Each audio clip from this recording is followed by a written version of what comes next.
Oui, bonsoir à tous, bienvenue à votre émission à la lumière de la parole. Nous sommes jeudi 19 juin, il est 20h40 et on est heureux de vous accueillir ce soir sur TV et Radio de Vie. Et ce soir je suis en compagnie de mon frère Ludovic, c'est la soirée des Ludovic ce soir. Bonsoir Ludovic, comment vas-tu? Ça va et toi? Bah, écoute, par la grâce de Dieu, ça va. Donc on va continuer cette émission autour d'un sujet. En tout cas, je pense qu'on va démarrer par ce sujet qui est la prédication de la croix, plus exactement la croix. Et donc ce que je vous propose, c'est qu'on prie tous ensemble afin que le Seigneur nous accompagne et nous enseigne. Seigneur, merci pour ta parole qui nous éclaire, qui nous illumine, qui nous transforme, qui nous guérit et surtout qui nous sauve, parce que tu es la parole, Seigneur. Éclaire-nous encore ce soir et que tu libères ton peuple à nouveau. Seigneur, tu es ce chauffard qui sonne pour que nos consciences se réveillent, pour que notre esprit soit touché, afin que tu nous sauves et que tu nous libères de la religion. Seigneur, que ce soir encore des âmes soient libérées, des âmes soient sauvées, des âmes soient guéries et bénies, et qu'au nom de Jésus, Seigneur, eh bien, ces personnes puissent t'entendre et te goûter pleinement. Amen. Amen. Alors, je voudrais qu'on lise un passage dans 1 Corinthiens chapitre 1. 1 Corinthiens chapitre 1, à partir du verset 18. Si tu peux nous le lire. Donc 1 Corinthiens 1, chapitre 18. 1 Corinthiens chapitre 1, verset 18. Je pense qu'il faut que tu mettes le micro en marche, il me semble. Il a allumé mon micro? Il est allumé. Bon, ok, bon, ça va démarrer. D'accord. Donc verset 18. Voilà, donc 1 Corinthiens 1, verset 18. Car la parole de la croix est une folie pour ceux qui périssent. Mais pour nous qui sommes sauvés, elle est une puissance de Dieu. Continue. Aussi est-il écrit, je détruirai la sagesse des sages et j'anéantirai l'intelligence des intelligents. Où est le sage? Où est le scribe? Où est le contestateur de ce siècle? Dieu n'a-t-il pas frappé de folie la sagesse du monde? Car, puisque le monde, avec sa sagesse, n'a pas connu Dieu, car puisque le monde, avec sa sagesse, n'a pas connu Dieu, dans sa sagesse, Dieu, il a plu à Dieu de sauver les croyants par la folie de la prédication. Les Juifs demandent des miracles et les Grecs cherchent la sagesse. Nous prêchons Christ crucifié, scandale pour les Juifs et folie pour les païens. Mais pour ceux qui sont appelés, tant Juifs que Grecs, Christ, puissance de Dieu et sagesse de Dieu. Car la folie de Dieu est plus sage que les hommes, et la faiblesse de Dieu est plus forte que les hommes. Amen. J'aime beaucoup ce passage. Je crois que c'est peut-être un de mes passages préférés, bien que la chair déteste entendre ça, parce que charnellement, c'est impossible de supporter une telle parole. Et c'est pour ça que seuls ceux qui sont véritablement nés de Dieu peuvent entendre cette parole et dire Amen.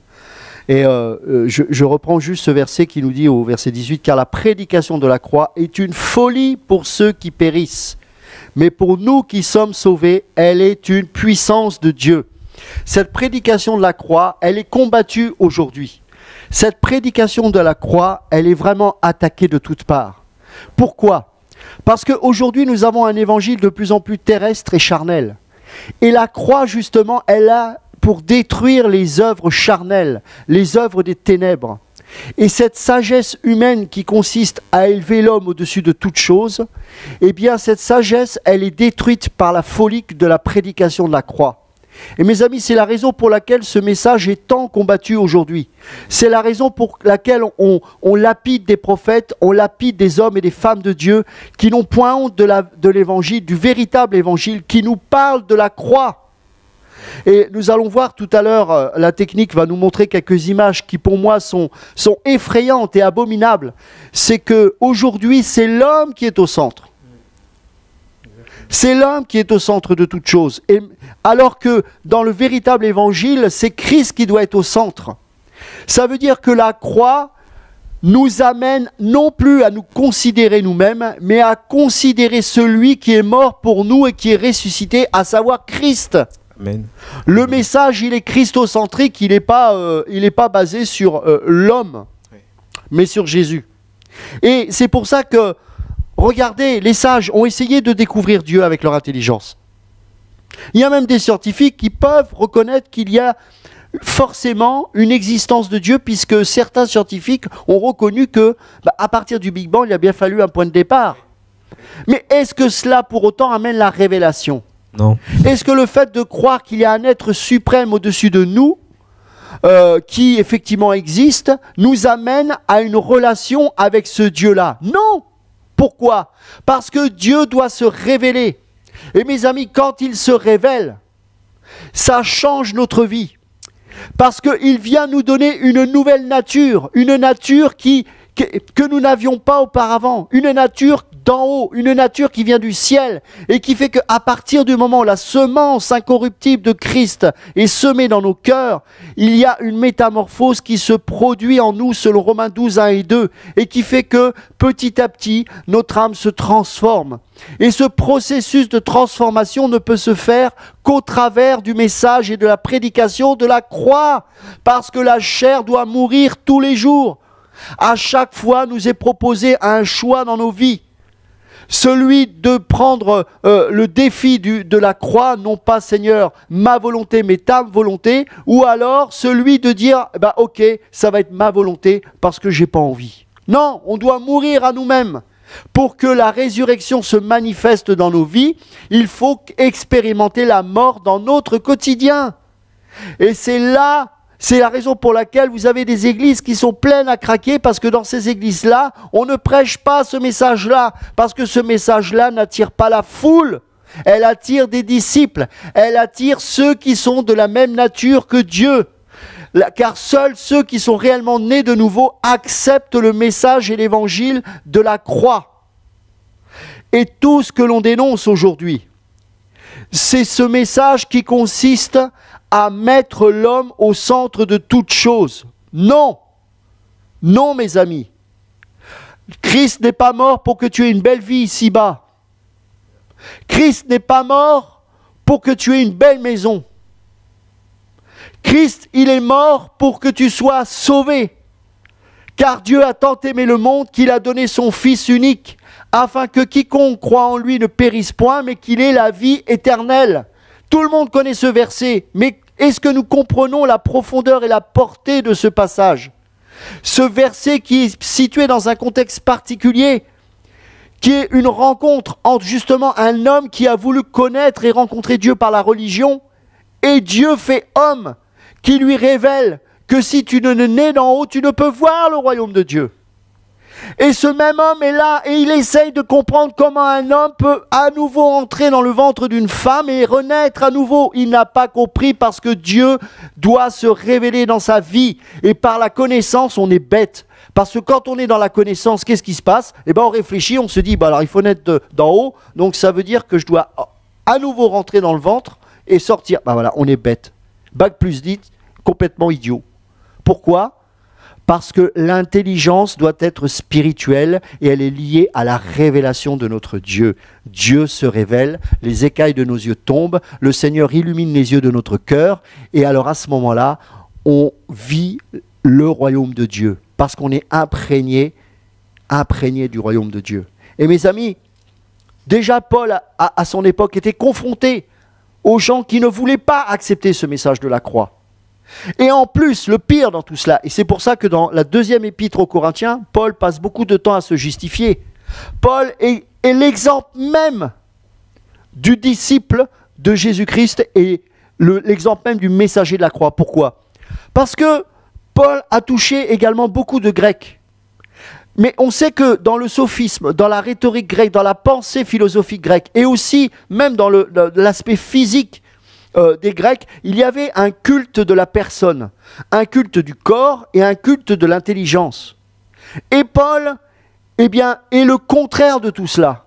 Et même convertis, les Corinthiens détestaient voir physiquement ce Paul qui représentait tout le contraire de ce que les Grecs pouvaient adorer ou aimer. Pourquoi? Paul avait la connaissance, mais il dit dans la parole qu'il a considéré ces choses comme de la boue afin de gagner Christ. Ça, c'est déjà un problème pour les Grecs. La deuxième chose, c'est que quand il voyait Paul, il voyait quelqu'un qui avait reçu les marques du maître. Il a été précipité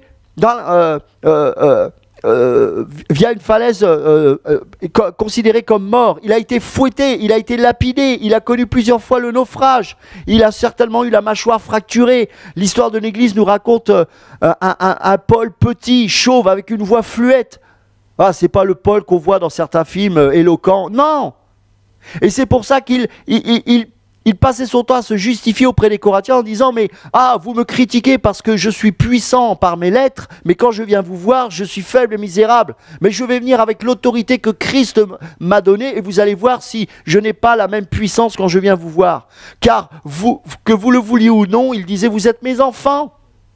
Je vous ai porté, je vous ai enseigné. Et je vous ai enseigné ce message, comme il nous est dit là, de la prédication de la croix. » Mes amis, c'est extraordinaire. Dans 1 Corinthiens 2 et 3, il parle de plusieurs types de personnes. Il parle des chrétiens charnels, sarkikos en grec. Le mot sarkikos, c'est la chair. Il parle des hommes qui ne sont pas sauvés, les psychikos, qui vivent avec leur âme, la psyché. Ça parle aux Grecs. Parce que dans la philosophie grecque, on sait ce que c'est que la psyché. Mais il parle aussi des hommes pneumatikos, ceux qui sont appelés à expérimenter dans leur quotidien Christ, ceux, pneuma, le souffle du Saint-Esprit, le souffle de Dieu, ceux-là seuls sont agréés de Dieu parce qu'ils ne marchent pas comme des chrétiens charnels, mais comme des chrétiens spirituels. C'est pour ça qu'en introduction, il parle de la prédication de la croix, qui est la folie au niveau de la psyché. C'est de la folie, l'intellectuel ne peut pas comprendre ça, puisque la connaissance nous ramène à l'arbre de la connaissance du bien et du mal. J'ai constaté que j'étais nu, et j'en ai eu honte. La connaissance, mais comment as-tu su que tu étais nu? Qui te l'a dit?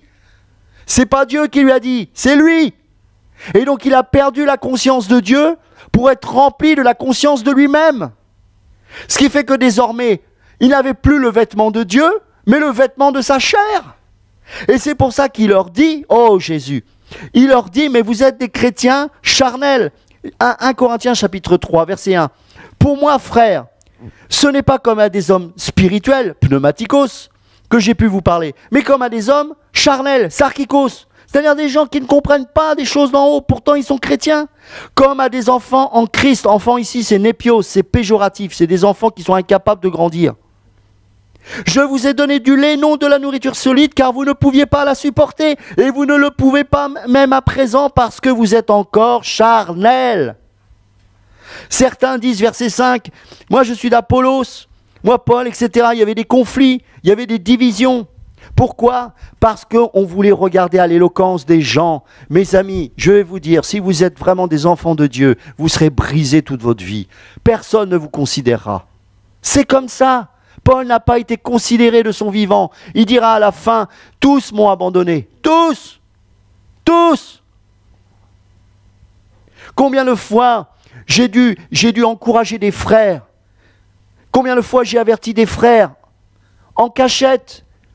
Parce qu'ils n'étaient pas encore dans un état de péché, ils n'avaient pas encore conscience de certaines choses. Mais je voulais leur faire comprendre qu'ils étaient en train de prendre un mauvais chemin, qu'ils aimaient trop être complimentés des autres, trop de charisme naturel, trop d'éloquence. Je dis, mais fais attention mon ami. Et ces mêmes personnes adulaient ces hommes. Ces mêmes personnes qui entendaient ces prédications-là de ces hommes que j'avertissais, ils étaient adulés. Mais ceux qui prêchent la croix sont rejetés. Sont rejetés. Parce que la croix, la chair ne peut pas la supporter. Quand quelqu'un, vous savez, un jour on m'a dit, et c'est un compliment, j'ai pas mal pris, hein, on m'a dit, oh, quand c'est toi Ludo qui partage, je peux pas, j'ai du mal. Je dis, bah oui, je comprends, c'est la croix. Il me dit, oui, c'est ça. Il dit, mais maintenant j'ai grandi, et maintenant quand tu parles, j'aime bien parce que je sais que l'esprit en moi dit Amen. Je dis Amen. Pourquoi? Parce que c'est normal. La parole, hein, selon Hébreu, c'est une épée. C'est pas un gant en soi, c'est une épée. Ça tranche, ça divise l'âme de l'esprit, ça nous montre qu'est-ce qui est charnel, qu'est-ce qui est au niveau de l'âme et qu'est-ce qui est spirituel. Ça doit trancher, ça doit nous remettre en question. Et ce que je voudrais qu'on réalise, c'est qu'aujourd'hui, dans notre quotidien, je ne parle même pas de ministère, nous sommes trop présents, nous sommes trop vivants. Les chrétiens sont trop vivants. Les chrétiens sont trop vivants. Oh, mais ce frère m'a fait du mal. Mais comment as-tu pu être aussi patient avec lui alors qu'on voyait déjà à l'époque? Oui, mais c'est facile de voir les défauts des uns avant, mais on aime. Et tant que la personne ne pêche pas, eh bien on sait que c'est un problème, on l'encourage. Et quand malheureusement, parce que malheureusement ça arrive, la personne est complètement à côté, eh bien là on agit. Mais quand on n'est pas dans l'esprit, on cherche qu'une chose, c'est se venger. Et là, c'est la chair contre la chair. L'âme contre l'âme. Je suis conscient de moi-même, il m'a fait mal, il m'a. Et moi ce que je dis, mais là vous n'avez même pas passé le premier test que Dieu vous a donné. Car la mise à l'épreuve de votre foi produit la patience. Mais il faut que la patience accomplisse son œuvre parfaite, afin que vous soyez parfaits et accomplis, et qu'il ne vous manque rien. Jacques chapitre 1, la croix. On est testé par rapport à la croix. Tu as le choix, mon ami. Oh, mais moi, on m'a tant blessé. Oh, mais moi, c'est difficile. Eh bien, oui. Et comme je leur ai dit à des personnes que je devais voir suite à différents problèmes, je dis, mais vous savez, ça c'est rien ce que vous avez vécu. Vous aurez des problèmes bien plus graves que ça. Ah, ça, on n'aime pas entendre ça. Ben oui, parce que ça s'appelle la promotion spirituelle. Monter en grade, c'est ça. La mise à l'épreuve de votre foi. Bon, tu as passé le test. C'est quoi le test? C'est croire, il n'y a rien de... on n'est pas des surhommes. C'est juste croire et de dire je m'accroche à Dieu malgré la difficulté. L'épreuve passe. Ah, là c'est bien. On va monter un peu. On va monter un peu la puissance là. Un autre défi. Oh! Et on s'accroche à la parole. Et ce qu'on oublie, c'est qu'au fur et à mesure, l'onction, elle monte. Elle est là. Alors après, il va falloir apprendre à la gérer, ça c'est sûr. Mais voilà, la mise à l'épreuve de votre foi produit un fruit, la patience. Et cette patience-là s'expérimente dans le but d'atteindre la perfection. C'est quoi la perfection? C'est un homme fait, un homme accompli, un homme mûr, un homme qui cesse de murmurer, un homme qui, lorsqu'il prend des coups, continue de prier pour celui qui le bat. Parce que ça, c'est la vie chrétienne, pas exceptionnelle, c'est pas la vie des saints hommes, ça c'est de l'ascétisme, c'est la vie chrétienne normale. Normale. Alors avant de lire un passage, non, on va d'abord lire ce passage, et après je vais demander à la technique de nous montrer des jolies stars. Pour que les gens, les gens des fois ont besoin d'images, j'ai envie de dire choc, pour que les consciences soient réveillées, quoi. C'est trop, c'est tellement choquant ce que l'on voit aujourd'hui. On va prendre Philippiens chapitre 2. Oui, on va prendre Philippiens chapitre 2, à partir du verset 1 jusqu'au verset... jusqu'au verset 12. Voilà, oui. Donc si tu peux nous le lire. D'accord. S'il y a donc quelques consolations en Christ, s'il y a quelques encouragements dans l'amour, s'il y a quelques communions de l'esprit, s'il y a quelques compassions et quelques miséricordes, mettez le comble à ma joie, afin d'avoir une même pensée. Ayez un même amour, une même âme, une seule pensée. Ne faites rien par rivalité ou par vaine gloire, mais dans l'humilité, estimez les autres supérieurs à vous-même. Que chacun de vous, au lieu de considérer ses propres intérêts, considère aussi ceux des autres. Ah, c'est encore je suis bizarre, hein. C'est encore mes deux versets préférés. On va le lire. Peuple de Dieu, écoutez bien. Écoutez bien, parce que c'est la clé de l'évangile. Si vous ne vivez pas ça, vous ne pourrez pas être enlevé. Je suis désolé. Parce que je suis surpris de voir combien les chrétiens cherchent à avoir raison. Il y a un problème. Quand bien même vous avez subi une injustice, vous devez continuer à louer Dieu. Je ne dis pas qu'on ne doit pas pleurer, qu'on doit pas... Bien sûr, on est humain, c'est dur. Mais on ne peut pas abandonner, parce qu'on s'appuie sur celui qui est en nous. Et celui qui est en nous est plus fort que celui qui est dans le monde. Si Dieu est avec moi, qui sera contre moi? Ne faites rien par esprit de parti ou par vaine gloire. Mais que, alors ça, mais que l'humilité vous fasse regarder les autres comme étant au-dessus de vous-même. On va recommencer parce que j'ai l'impression que ce verset, on a dû le retirer dans nos consciences. Mais que l'humilité vous fasse regarder les autres comme étant au-dessus de vous-même. Ah, mon ami, j'ai pas besoin d'avoir un apôtre pour que je puisse être enseigné par lui. Un enfant peut m'enseigner. Parce que ça ne dépend pas de celui qui est en face, ça dépend de moi. Si j'applique la parole de Dieu et que je considère l'autre comme supérieur à moi-même, ça veut dire qu'à tout moment, je peux m'attendre au miracle avec n'importe quelle personne. Qu'il soit en lambeau, qu'il soit en costard, qu'il soit avec... Peu importe. À partir du moment où je suis animé de l'Esprit de Christ, qui consiste à se dépouiller de soi-même, parce que si on ne se dépouille pas de nous-mêmes, on ne peut pas considérer l'autre comme supérieur à nous-mêmes. On ne pourra pas recevoir. On va dire, celui-là, il a l'onction. Il n'a pas l'onction. C'est du charisme. C'est du charnel. Ah, mais je pensais qu'il avait l'onction. Parce que tu es charnel. Parce que tu es sarkikos. Parce que tu as une vision dénominationnelle de ton ministère. Par contre, celui qui est spirituel, il va voir peut-être un type qui va bégayer, hein, ou un plombier. Voilà, je sais pas, j'ai rien contre les plombiers, au contraire, mais vous voyez ce que je veux dire. Quelqu'un de simple qui va pas se prendre la tête, et puis il va juste partager un petit verset. Et si tu es vraiment brisé, tu vas sentir l'onction, tu vas saisir, tu vas capter tout de suite. Waouh, je reçois, c'est extraordinaire. Dieu m'a parlé. Mais si tu es rempli de toi-même, si tu as une vision charnelle du ministère, si tu penses que seul un apôtre peut t'enseigner, tu vas passer à côté de Dieu, comme les pharisiens sont passés à côté de Jésus. On ne peut pas recevoir Dieu quand on est monté sur un cheval. Ce n'est pas biblique. L'homme n'est pas appelé à monter sur un cheval, car le maître est monté sur un âne. Le seul qui est appelé à monter sur un cheval, comme j'ai dit jeudi dernier, c'est Jésus. Et il montera sur son cheval pour juger. Qui es-tu, toi, pour monter sur un cheval? Tu es juge? Alors, si on va nous montrer quelques chevaux, bien glorieux, charnellement. Donc je voudrais juste, c'est pas pour me moquer, hein, comprenez l'esprit, mais je veux que nos yeux s'ouvrent ce soir. Si la technique peut me passer quelques images de pseudo-pasteur, voilà, alors lui il est extraordinaire, vous le connaissez certainement. Si on peut agrandir un petit peu l'image peut-être. Donc c'est un homme qui s'appelle Guy Vincent, qui est connu dans le milieu évangélique. Voilà, alors maintenant qui s'est intronisé bishop, avec une tenue de pape, hein, donc je ne sais pas si on a vu encore l'image là, si on peut la repasser, voilà, donc voilà, comme un pape, hein, voilà les gens qu'on adule aujourd'hui, voilà. Alors, laissez l'image, et je vais juste relire ce passage. Ne faites rien par esprit de parti ou par vaine gloire. Regardez bien l'image pendant qu'on cite le verset.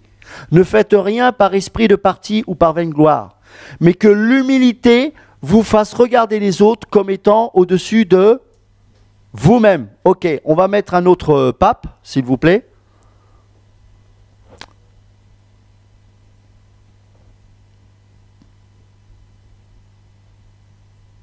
Ouais, on peut passer. Hein. Si on peut mettre, je ne sais pas, voilà, très bien. Alors, T.D. Jakes, je pense que beaucoup d'entre nous... le connaissent, un pasteur qui sévit à Baltimore, aux États-Unis, une très très grande assemblée. Voilà, je n'ai rien contre les costumes, hein, c'est pas ça. Tout est axé sur l'apparence. Vous savez ce que c'est là, cette belle cravate, ce beau costume, à mon avis, à 2-3 000 $? Ça s'appelle une feuille de figuier. Est-ce que vous saisissez? Quand on est nu, parce qu'on est conscient de soi, parce qu'on est dans l'âme, parce qu'on est sarkikos, parce qu'on est charnel, on sait qu'on est nu. Et donc il faut se couvrir. Alors que le seul vêtement dont l'homme a besoin, c'est l'agneau de Dieu. C'est la peau de l'agneau. C'est le sang de Christ qui nous justifie, qui nous sauve, qui efface nos péchés et qui nous sanctifie. C'est ce vêtement-là dont cet homme a besoin comme moi j'en ai besoin. Alors c'est pas parce qu'on n'a pas un costard mais une toge qu'on est plus spirituel. Parce que c'est la même feuille de vigne, ou la même feuille de figuier, ou la même feuille de je ne sais quoi. C'est le même... C'est ridicule d'essayer de s'habiller avec des feuilles. Pourquoi? Parce que c'est pas un vêtement, c'est pas fait pour ça. Et quand Adam s'est habillé de son vêtement, c'est Dieu lui-même qui a sacrifié. C'est le premier animal qui est mort. Il a sacrifié un animal et il l'a couvert du sacrifice. Aujourd'hui, notre couverture, c'est l'agneau. Voici l'agneau de Dieu, celui qui ôte les péchés du monde. Est-ce que tu peux me montrer d'autres images encore? Peut-être Bénins, voilà. Alors, on voit peut-être pas très bien, mais cette photo est un peu truquée parce qu'on voit derrière comme une espèce de gloire, un peu une image un peu bleuette derrière. On s'est fait exprès pour... Voilà. Alors, je relis encore. Hein. Ne faites rien par esprit de parti ou par vaine gloire, mais que l'humilité vous fasse regarder les autres comme étant au-dessus de vous-même. Et verset 4, je continue, reste sur l'image. Hein. Que chacun de vous, au lieu de considérer ses propres intérêts, considère aussi ceux des autres. Le principe de la foule, le principe démoniaque qui consiste à avoir des méga-churches, c'est quand il y a une brebis qui s'égare, on la laisse. Le principe de Christ, c'est l'inverse. On laisse la foule et on gagne la brebis qui est perdue. Et ça, la chair ne le supporte pas. Parce que la chair n'y trouve aucune reconnaissance. Parce que la brebis que vous allez récupérer, personne ne vous voit le faire, ça. Personne. Quand vous avez des blessures et que le Seigneur vous dit va et bénis cette personne malgré tout et que vous le faites, personne ne va vous applaudir. Parce que ça, c'est entre vous et Dieu. Maintenant, on va continuer. Verset 5. Ayez en vous, quoi? Les sentiments qui étaient en Jésus-Christ. Alors c'est quoi? Existant en forme de Dieu. En forme. Il n'a point regardé son égalité avec Dieu comme une proie à arracher. Mais il s'est dépouillé lui-même en prenant une forme de serviteur, en devenant semblable aux hommes. Et il apparut comme un vrai homme. Alléluia. Il s'est humilié lui-même, se rendant obéissant jusqu'à la mort, même jusqu'à la mort de la croix. C'est pourquoi aussi Dieu l'a souverainement élevé et lui a donné le nom qui est au-dessus de tout nom, afin qu'au nom de Jésus, tout genou fléchisse dans les cieux, sur la terre et sous la terre, et que toute langue confesse que Jésus-Christ est Seigneur, à la gloire de Dieu le Père. Ainsi, mes bien-aimés, comme vous avez toujours obéi, mettez en œuvre votre salut avec crainte et tremblement, non seulement comme en ma présence, mais bien plus encore maintenant que je suis absent. Et bien sûr, certaines personnes utilisent ce passage pour dire, oui, mais il a fait tout ça pour que nous n'ayons pas à subir ces choses. Alors, mes amis, évidemment, nous, on ne va pas mourir à la croix pour sauver les autres. Ça, Jésus l'a fait. Mais combien de fois dans sa parole, le Seigneur nous précise que si le maître a été rejeté, si le maître a été persécuté, notamment dans Marc 10, où il y a une forme de bénédiction, parce qu'effectivement, nos pères, nos mères, certainement nous rejetteront, mais nous aurons aussi d'autres pères, d'autres mères, d'autres maisons, c'est-à-dire des frères et sœurs en Christ qui nous accueilleront, et il est dit dans Marc 10, avec des persécutions. Pourquoi? Parce que nous avons la marque du maître, pas la marque de la bête. Et la marque de la bête, elle consiste à aimer le monde. Mais dans 1 Jean 2, 15, il est dit, n'aimez point le monde, ni tout ce qui est dans le monde, tout. Car si quelqu'un aime le monde, l'amour du Père n'est point en lui. Donc, nous aussi, nous ne pouvons pas être attachés à ce monde. Dans Hébreux 12, à partir du verset 14, il est dit ceci. Recherchez la paix avec tous et la sanctification sans laquelle personne ne verra le Seigneur. Veillez à ce que personne ne se prive de la grâce de Dieu, à ce qu'aucune racine d'amertume poussant des rejetons ne produise du trouble et que plusieurs n'en soient infectés. À ce qu'il n'y ait ni débauché, ni profane comme Ésaü, qui pour un mets vendit son droit d'aînesse. Vous savez que plus tard, voulant obtenir la bénédiction, il fut rejeté, quoiqu'il ait sollicité avec larmes, car il ne put amener son père à changer de sentiment. Alors, on va aller un peu plus loin. Verset 25. Gardez-vous de refuser d'entendre celui qui parle, car si ceux qui refusèrent d'entendre celui qui publiait des oracles sur la terre n'ont pas échappé, combien moins nous échapperons-nous si nous nous détournons de celui qui parle du haut des cieux. Et on peut continuer un peu plus loin, chapitre 13, verset 1. Persévérez dans l'amour fraternel. N'oubliez pas l'hospitalité, car en l'exerçant, quelques-uns ont logé des anges sans le savoir. Souvenez-vous des prisonniers, comme si vous étiez aussi prisonniers. La compassion. De ceux qui sont maltraités comme étant aussi vous-même dans un corps, que le mariage soit honoré de tous. et le lit conjugal exempt de souillure, car Dieu jugera les débauchés et les adultères. Ne vous livrez pas à quoi?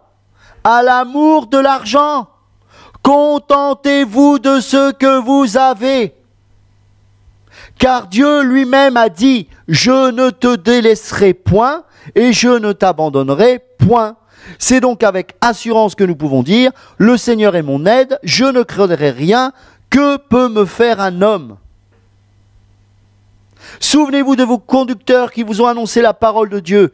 Considérez quelle a été la fin de leur vie et imitez leur foi. Jésus-Christ est le même hier, aujourd'hui et éternellement. Ne vous laissez pas entraîner par des doctrines diverses et étrangères, car il est bon que le cœur soit affermi par la grâce et non par des aliments qui n'ont servi à rien à ceux qui s'y sont attachés. Alors, mes amis, on va continuer sur... je vais demander à la technique de nous montrer encore des... Alors, je voudrais qu'on nous montre des bâtiments, parce que je ne peux pas appeler ça église. Voilà. Alors ça, c'est la plus grande église actuelle aux États-Unis, enfin qu'ils appellent église, qui s'appelle Lakewood Church, donc gérée par le pasteur Joel Osteen. Il y a en moyenne 22 500 personnes qui se réunissent dans cette Babylone moderne tous les dimanches matins. Et certainement plusieurs fois dans la journée du dimanche. Est-ce que tu peux nous montrer, s'il te plaît, l'intérieur de ce bâtiment? Voilà. Voilà. Voilà la foule. La foule, cette même foule accueillera l'Antéchrist parce que ces faux pasteurs prêchent un message qui n'est pas axé sur la croix. Lui-même a été pris à défaut par un journaliste de CNN, car lorsqu'il lui a posé la question suivante, est-ce que Jésus est le seul moyen du salut? Il a dit non. Voilà le genre de faux pasteur qu'il y a. Cet homme-là est en train de préparer, comme tant d'autres, comme Rick Warren, comme Benin, comme etc., tous ceux qu'on peut malheureusement rencontrer sur ces sites internet, sont en train de préparer la venue de l'Antéchrist. Regardez comme l'image, la bête qui sera montrée au travers de l'image. Regardez l'image comme elle est présente, la télé, parce que c'est tellement grand qu'on ne voit plus l'individu. Il y a un message qui est prêché derrière, et c'est anti-biblique. C'est un message qui est contre la croix. C'est le même Miles Monroe qui aussi aujourd'hui dit que Jésus n'est jamais venu pour mourir à la croix. Et les gens, parce qu'ils n'ont pas de relation avec Dieu, ils disent Amen. Pourquoi? Parce qu'ils entendent des choses agréables à la chair, à l'oreille, mais à la chair. Parce que les gens ne veulent pas la croix. Seuls ceux qui sont appelés de Dieu acceptent le message de la croix. Est-ce que tu peux me montrer aussi cette espèce de bâtiment qu'il y a au Brésil? Ça ressemble au temple d'Hérode un peu. C'est grave ce qui se passe. C'est grave. Et vous savez, en France aussi, on a malheureusement le même genre de bâtiment. Voilà, regardez. Voilà. Ça, c'est une église.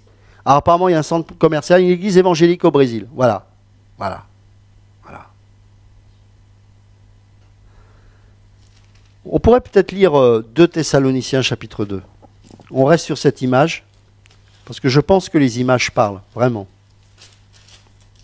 Si tu peux nous lire à partir du verset 1 jusqu'au verset 12. D'accord, donc 2 Thessaloniciens 2 à partir du verset 1.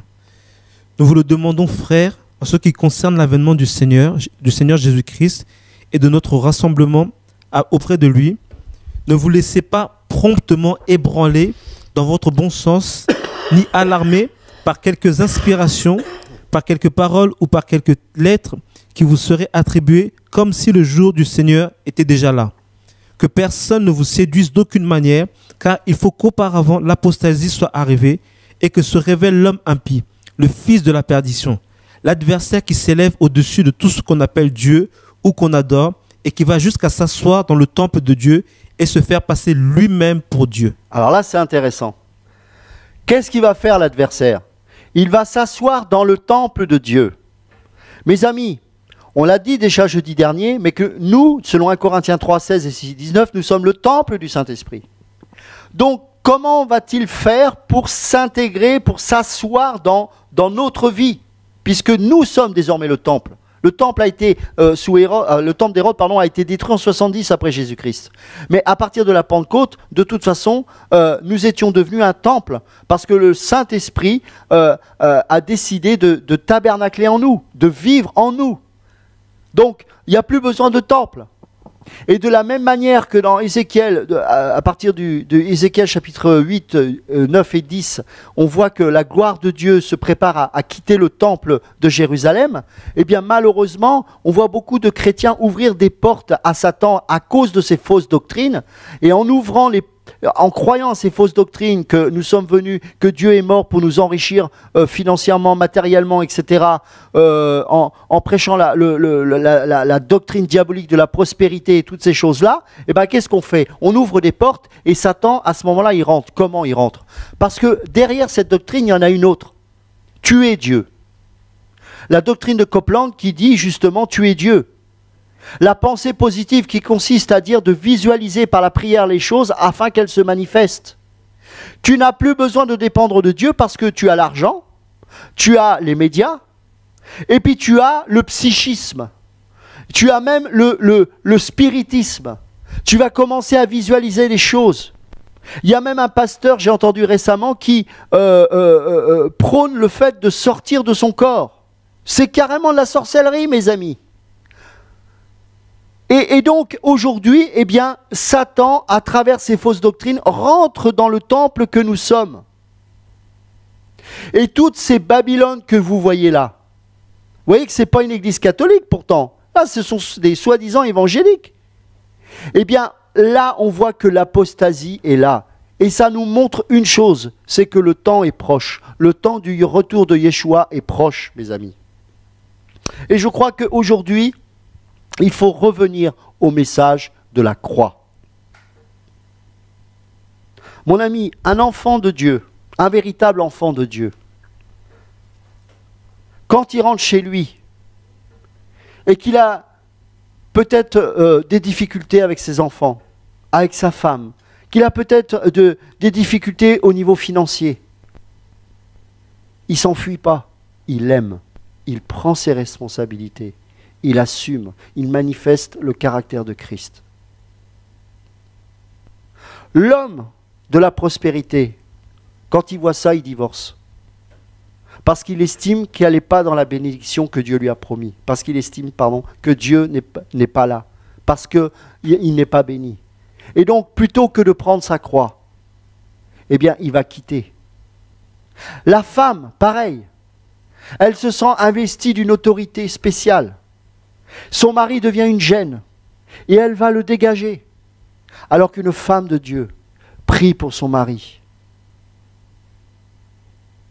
Vous voyez, le message de la croix, en même temps, amène quelque chose que ni le monde, ni les faux chrétiens n'ont, à savoir la paix. La paix de Dieu, ce n'est pas quelque chose qui se fait avec des accords. La paix de Dieu, ce n'est pas comme on peut voir sur Internet des pasteurs avec des présidents. Regardez, est-ce qu'on peut nous montrer l'image de Rick Warren et d'Obama, s'il vous plaît? Voilà un prédicateur qui a été à la mode pendant dans un certain temps. À l'époque où j'allais encore dans des églises bâtiments, cet homme a essayé d'infiltrer sa doctrine dans les églises en France pour justement donner des méthodes pour que l'église grandisse. Bon, ça n'a jamais marché, mais enfin bon, il y a toujours des gens pour gober ça. Voilà, donc voilà cet homme qui a prié pour l'investiture d'Obama, pour la première fois où il a été investi en tant que président. Et cet homme-là est pour l'homosexualité. Cet homme-là prêche des doctrines complètement New Age. Et il y a une association avec le politique et le religieux. On avait parlé de la femme qui était assise sur la bête, le pouvoir religieux et le pouvoir politique associé. On a parlé de l'Église catholique, mais on a vu aussi que ces filles, les filles de la mère, la mère qui est l'Église catholique a engendré des fils et des filles, et c'est ce que vous voyez là, ce sont des fils et des filles. Les évangéliques, pour moi, ne sont pas mieux que les catholiques. Ce sont des gens qui ont la même doctrine sous une autre forme. Ils s'associent avec le gouvernement. Depuis quand Jésus a dit « Rendez à César ce qui est César, et rendez à Dieu ce qui est à Dieu ». voyez, voilà où nous en sommes aujourd'hui. Combien de fois j'ai dû parler à des gens qui me disaient « Oh, mais on peut changer le monde en s'impliquant dans la société. » Non, non, non et non. Ce n'est pas biblique. 2 Corinthiens chapitre 6, si tu peux nous lire à partir du verset 11. 2 Corinthiens 6, à partir du verset 11. Notre bouche s'est ouverte pour vous, notre cœur s'est montré large. Vous n'êtes pas à l'étroit au-dedans de nous, mais c'est en vous-même que vous êtes à l'étroit. En contrepartie, je vous parle comme à mes enfants, montrez-vous large vous aussi. Ne formez pas avec les incroyants un attelage disparate, car quelle association y a-t-il entre la justice et l'iniquité, ou quelle communion entre la lumière et les ténèbres? Et quel accord entre Christ et Bélial? Quelle part le croyant a-t-il avec le non-croyant? Quel contrat d'alliance entre le temple de Dieu et les idoles? Car nous sommes le temple du Dieu vivant, comme Dieu l'a dit, j'habiterai et je marcherai au milieu d'eux, je serai leur Dieu et ils seront mon peuple. C'est pourquoi sortez du milieu d'eux et séparez-vous, dit le Seigneur. Ne touchez pas à ce qui est impur, et moi, je vous accueillerai. Je serai pour vous un père, et vous serez pour moi des fils et des filles, dit le Seigneur Tout-Puissant. Sortez du milieu d'elle, mon peuple. Sortez. L'évangile consiste à sortir. Dans toutes les Écritures, on voit que l'homme sort. Quand Dieu parle à Abraham, il dit « Sors, sors !» Il a parlé dans Babylone, mais il lui a demandé de sortir.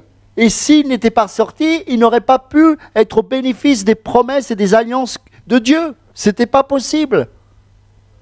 Quant à Jérusalem, oui, c'est vrai que là, par contre, il fallait être en Israël. Mais c'était le but de cette nation, c'était d'amener les autres nations à la conversion.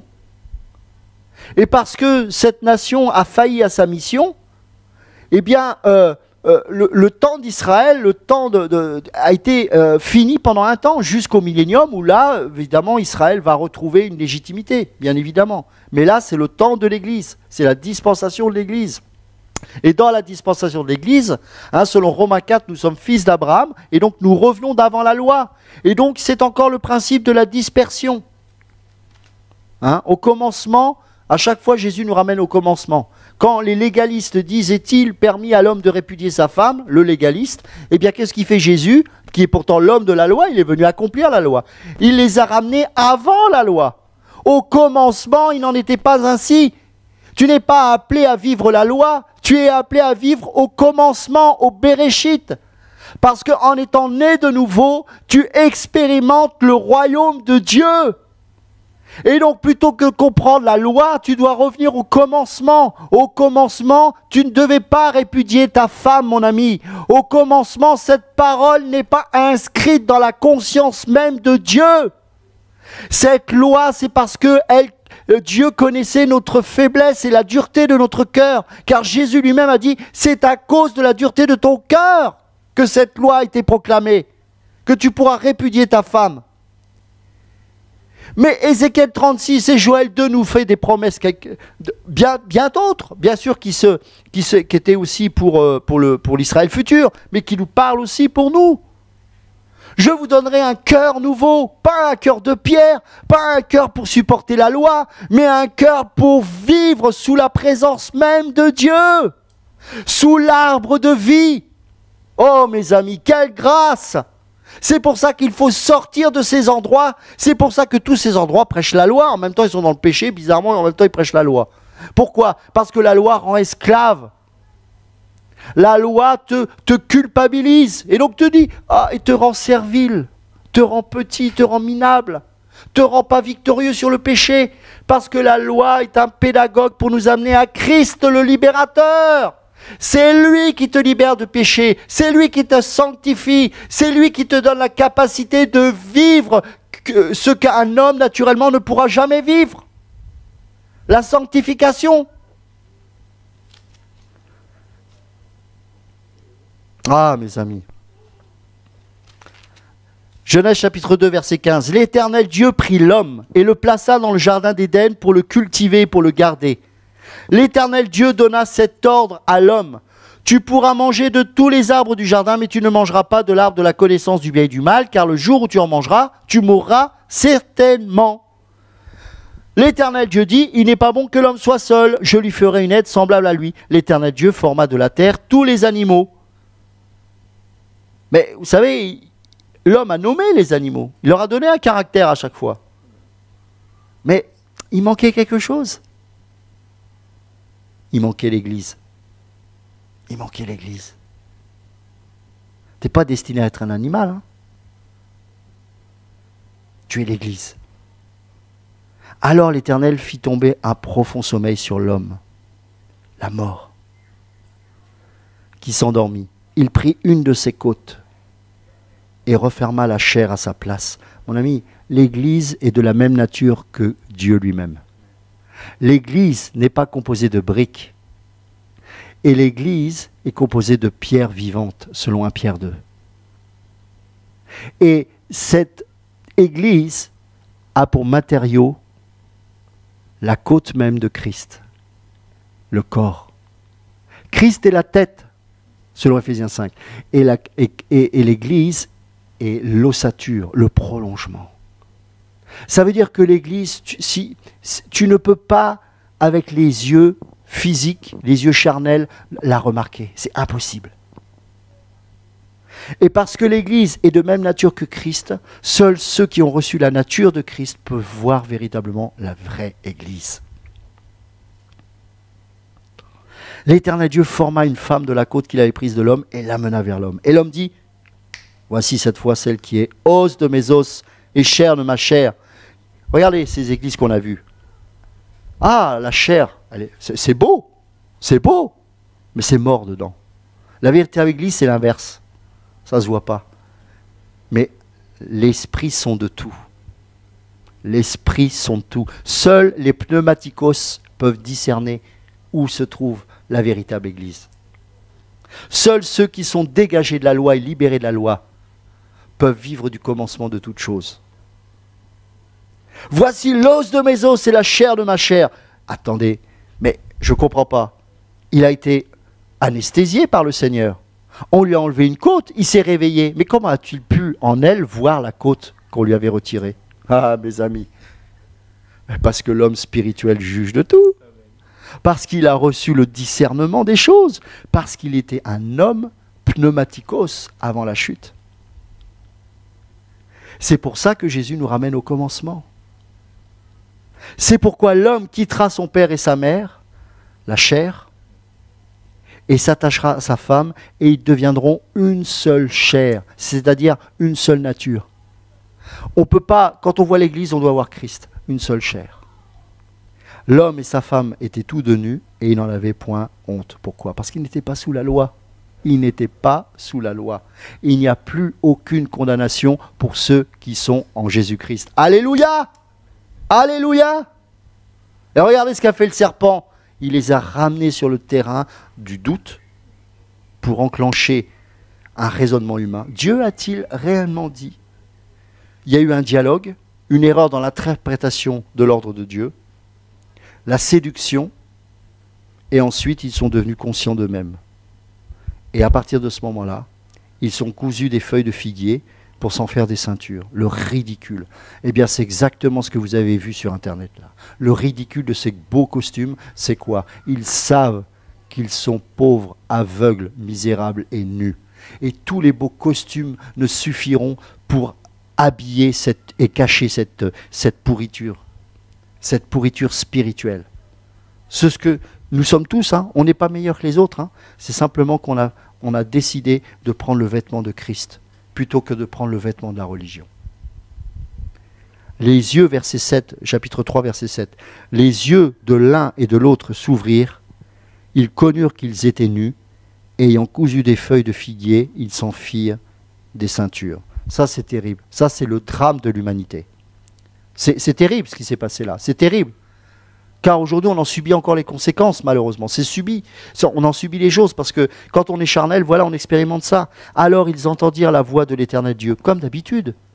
Oui, mais la réaction n'était plus la même. Parce que quand on est dans la conscience de soi, on n'est plus dans la relation avec Dieu, on est dans la séparation de Dieu. Parce que là, il y a la conscience du péché. Alors ils entendirent la voix de l'Éternel Dieu qui parcourait le jardin vers le soir. Et l'homme et sa femme se cachèrent loin de la face de l'Éternel Dieu, au milieu des arbres du jardin. Mais l'Éternel Dieu appela l'homme et lui dit, « Où es-tu » Il répondit, « J'ai entendu ta voix dans le jardin et j'ai eu peur, parce que je suis nu et je me suis caché. » L'Éternel Dieu dit, « Qui t'a appris que tu es nu? Est-ce que tu as mangé de l'arbre dont je t'avais défendu de manger ?» Et l'homme répondit, « La femme que tu as mise auprès de moi. » Alors, avant c'était l'os de ses os, mais là maintenant, c'est toi qui me l'as donné, hein. Moi j'ai rien fait, hein. C'est pas de ma faute. Hein. Oui, c'est vrai que tu n'as rien fait, mais parce que tu n'as rien fait, tu es aussi coupable qu'elle. Voire plus parce que c'était toi le responsable. Et tu aurais dû l'enseigner, et tu aurais dû veiller sur elle, et tu aurais dû la protéger. Et justement parce que tu étais sous la domination, sous l'autorité de l'arbre de vie, le principe même de la croix, d'une manière instinctive, alors que ce n'était pas encore révélé, devait être déjà manifesté. À combien plus forte raison, alors que l'arbre de vie nous a été pleinement révélé dans toute sa portée spirituelle, nous n'avons aucune excuse. C'est pour ça que l'enfer est malheureusement juste. Tous ceux qui sont en enfer, il est juste qu'ils aillent en enfer. Il est juste que moi, si je refuse Christ, j'aille en enfer.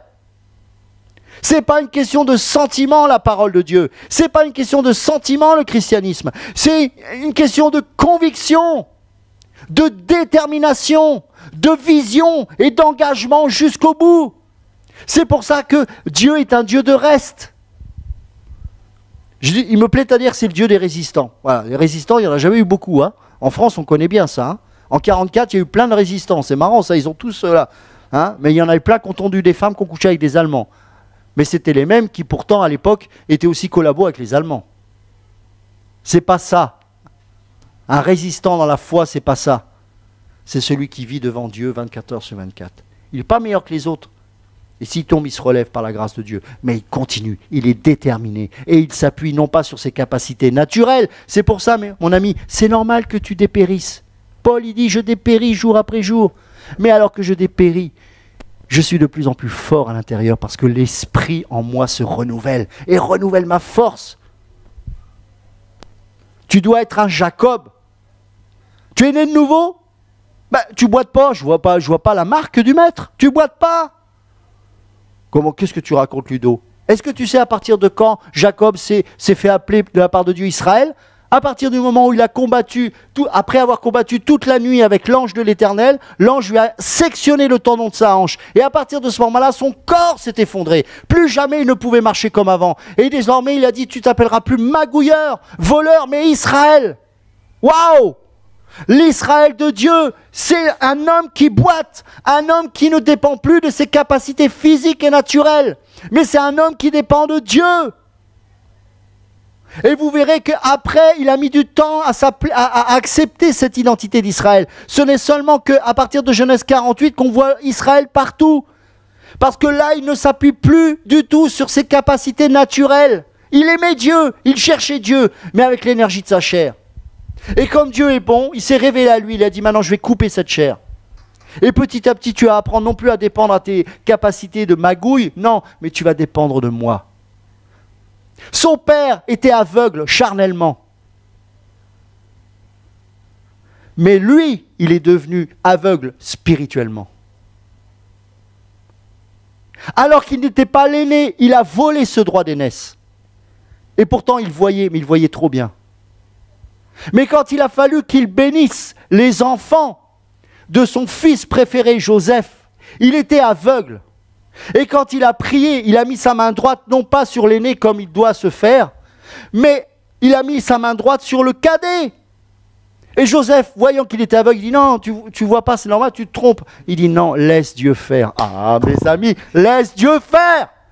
Il avait vu spirituellement que selon 1 Corinthiens 15, ce qui est spirituel n'est pas celui qui naît le premier, mais celui qui est le deuxième, c'est le dernier Adam, c'est Christ. Il avait compris, mes amis, parce qu'il ne voyait plus avec les yeux de la chair, il voyait spirituellement les choses, il était devenu un prophète, il était devenu un visionnaire, il avait compris le message de la croix avant même qu'il nous soit révélé. Oh mes amis, je loue Dieu.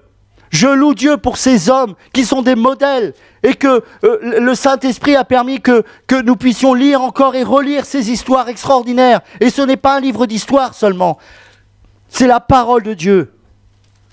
Abraham lui-même a vu la croix. Ah mes amis, si on saisit ces choses, vous serez capable de louer Dieu dans les pires difficultés, je vous assure, parce que vous serez libérés de ce monde, libérés de ces choses. Alors bien sûr, ça prend du temps, c'est un processus. Nous devons travailler au salut de notre âme, bien sûr. Et comment c'est possible? En expérimentant notre croix de tous les jours. C'est tout. C'est aussi simple que ça. C'est simple. C'est dur. Non, c'est pas dur, c'est impossible. C'est impossible. La vie chrétienne n'est pas possible. C'est pour ça que tu as besoin d'être d'une nature spirituelle. Donc seuls ceux qui sont nés d'en haut peuvent vivre de l'impossible. Jésus a marché sur l'eau, mais c'était homme. Mais il était Dieu, fait homme. Les miracles que l'on fait, c'est pas avec la chair. D'ailleurs, on fait rien du tout, on prie et les gens sont guéris. Mais c'est Dieu qui guérit. On s'appuie sur qui? Sur quoi? On s'appuie sur Jésus. C'est lui. C'est lui. On va prendre Genèse. S'il y a des gens qui veulent poser des questions, on va pouvoir les prendre. Alors, on va prendre Genèse. J'aime ce passage. Je pourrais le lire des dizaines de fois. C'est tellement beau. On va faire. On va prendre Genèse 14 à partir. Je vais le lire. Genèse 14, verset 1. Dans le temps d'Amraphel, roi de Shinéar, d'Arjok, roi d'Élazar, de Kédor Laomer, roi d'Élam, et de Tidéal, roi de Gojim, il arriva que firent la guerre à Béra, roi de Sodome, à Birsha, qu'ils firent la guerre à Béra, roi de Sodome, à Birsha, roi de Gomor, à Shinéab, roi d'Abma, à Shem-Héber, roi de Tseboïm et roi de Béla, qui est Tsoar. Ces derniers s'assemblèrent tous dans la vallée de Sidim, qui est la mer salée. Pendant 12 ans, ils avaient été soumis à Kédor Laomer, et la 13e année, ils s'étaient révoltés. Mais la 14e année, Kédor Laomer et les rois qui étaient avec lui se mirent en marche. Et ils bâtirent les Réphaïm à Hachetop, Karnaïm, les Souzim à Ham, les Émim à Shavekir, Yataïm. Pas facile, et les Horiens dans leur montagne de Séhir, jusqu'aux chaînes de Paran, qui est près du désert. Puis, ils s'en retournèrent vers à En-Mishpat, qui est Kadès, et bâtirent les Amalécites sur tout leur territoire, ainsi que les Amoréens établis à Atatson-Tamar. Alors, s'avancèrent le roi de Sodome, le roi de Gomorre, le roi d'Adma, le roi de Tseboïm et le roi de Béla, qui est Tsoar. Et ils se rangèrent en bataille contre eux dans la vallée de Sidim, contre Kédor Laomer, roi d'Élam, Tidéal, roi de Gojim, Amraphel, roi de Shinéar, et Arjok, roi d'Élazar, 4 rois contre 5. La vallée de Sidim était couverte de puits de bitume. Le roi de Sodome et celui de Gomorre prirent la fuite et y tombèrent. Le reste s'enfuit vers la montagne. Les vainqueurs enlevèrent toutes les richesses de Sodome et de Gomorre et toutes leurs provisions. Ils s'en allèrent. Ils enlevèrent aussi avec ses biens Lot, fils du frère d'Abram, qui demeurait à Sodome, et ils s'en allèrent. Un fuyard vint l'annoncer à Abram, l'hébreu, celui-ci habitait parmi les chaînes de Mamré, l'Amoréen, frère d'Escol et frère d'Aner, qui avait fait alliance avec Abram. Dès qu'Abram eut appris que son frère avait été fait prisonnier, il arma 318 de ses plus braves serviteurs, nés dans sa maison, et il poursuivit les rois jusqu'à Dan. Il divisa sa troupe pour les attaquer de nuit, lui et ses serviteurs.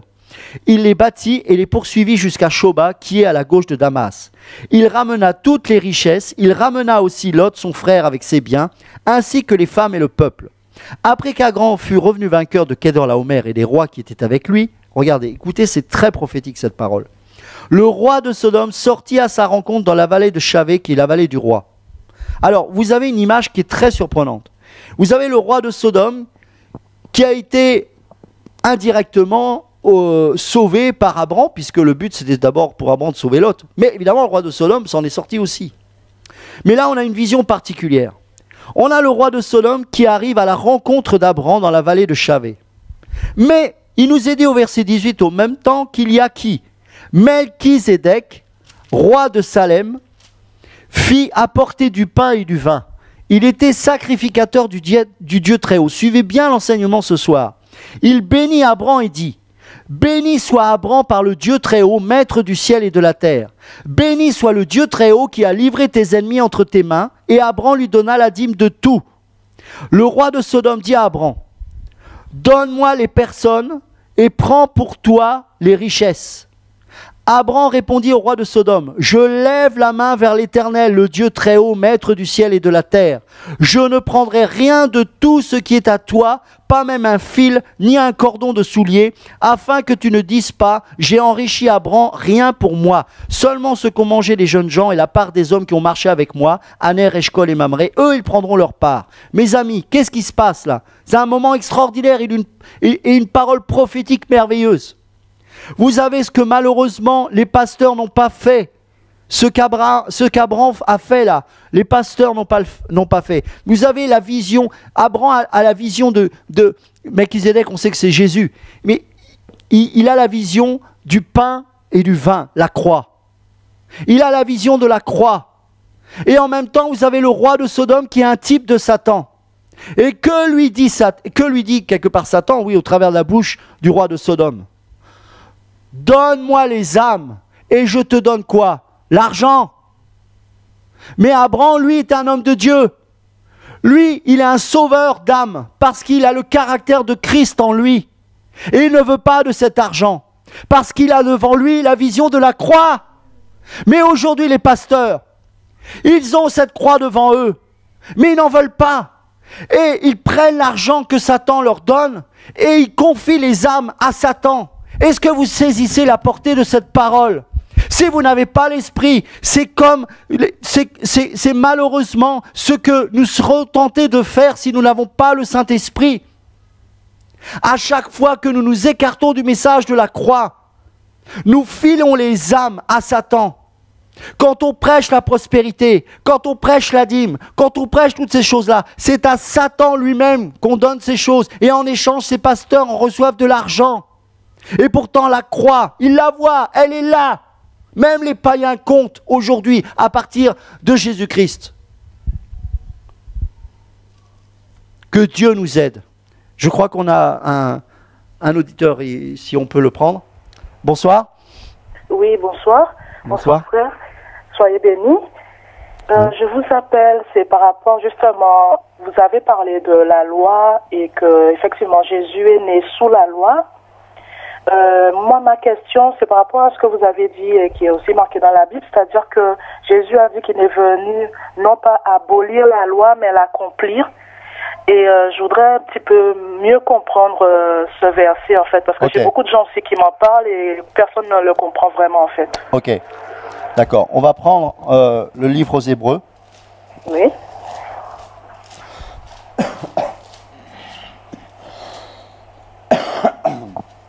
En fait, si on veut comprendre le sacrifice et la sacrificateur de Christ, le livre des Hébreux, les livres aux Hébreux, pardon, nous permet de comprendre véritablement le sens de la venue, de la mort et de la résurrection de Jésus-Christ. Parce qu'au travers de cela, on a vraiment la vision effectivement d'une loi qui a été parfaitement accomplie par Jésus-Christ. Alors de quelle loi nous parlons? Bien sûr la loi qui est liée au cérémoniel, au sacrifice, au rituel de l'époque, qui consistait à ce que tous les sacrificateurs de l'époque de l'Ancienne Alliance devaient sacrifier des animaux, et particulièrement une fois par an, le jour du Yom Kippour, de sacrifier un animal pour le péché du peuple, et seul le souverain sacrificateur, une seule fois par an, pouvait rentrer dans ce qu'on appelle le lieu très saint. Vous savez que dans le tabernacle ou dans le temple, il y avait 3 parties, le parvis, le lieu saint et le lieu très saint. Et le lieu très saint, il y avait quoi? Il y avait le coffre de l'alliance, il y avait le propitiatoire qui veut dire couvercle, et sur ce couvercle étaient sculptés 2 anges en or qui avaient le visage tourné vers le coffre, et la présence de Dieu était située entre ces 2 anges-là. Et quand le souverain sacrificateur apportait le sang pour, d'une manière symbolique seulement, attention, expier pour les péchés du peuple, eh bien le sang était versé aussi entre ces 2 chérubins-là. Pourquoi? C'est la raison pour laquelle les 2 chérubins avaient le visage tourné vers le sang. Ces mêmes anges qui refusaient à Adam et Ève de revenir dans le jardin d'Éden après la chute, donc c'était des anges qui étaient là pour garder et pour défendre l'accès de Dieu, eh bien parce qu'ils voyaient le sang, le trône pouvait manifester la miséricorde. C'est pour ça que le couvercle, on l'appelait aussi le trône de miséricorde. Donc, qu'est-ce qu'a fait Jésus? Dans Hébreux 9, il est dit que la première alliance avait donc des ordonnances relatives au culte et un sanctuaire terrestre. C'est ce que je vous ai expliqué tout à l'heure. En effet, un tabernacle fut construit dans la partie antérieure appelée le lieu saint, était le chandelier, la table et les pains de proposition. Derrière le second voile se trouvait la partie du tabernacle appelée le Saint des Saints, ou le lieu très saint, renfermant l'encensoir d'or pour les parfums et l'arche de l'alliance, c'est ce que je vous ai décrit tout à l'heure, entièrement recouverte d'or. Il y avait dans l'arche un vase d'or contenant la manne, la verge d'Aaron qui avait fleuri et les tables de l'alliance. Au-dessus de l'arche étaient les chérubins de la gloire couvrant de leur ombre le propitiatoire, le couvercle. Oui. Donc il dit, parce qu'il ne veut pas trop passer de temps là-dessus, ce n'est pas le moment de parler en détail là-dessus. Au verset 10, il dit « Or, ces choses étant ainsi disposées, les sacrificateurs qui font le service entrent en tout temps dans la première partie du tabernacle, et dans la seconde, c'est-à-dire le lieu très saint, le souverain sacrificateur seul entre une fois par an, et non sans y porter du sang qu'il offre pour lui-même et pour les péchés du peuple. Le Saint-Esprit montrait par là que le chemin du lieu très saint n'était pas encore ouvert.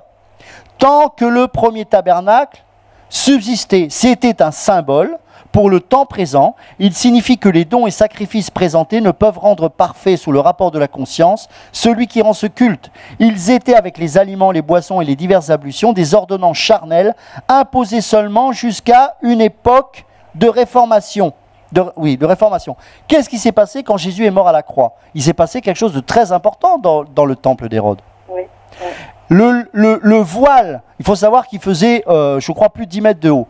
Et le voile était épais d'1 mètre d'épaisseur. Donc c'est quelque chose que humainement, c'est quasiment impossible de déchirer à la main.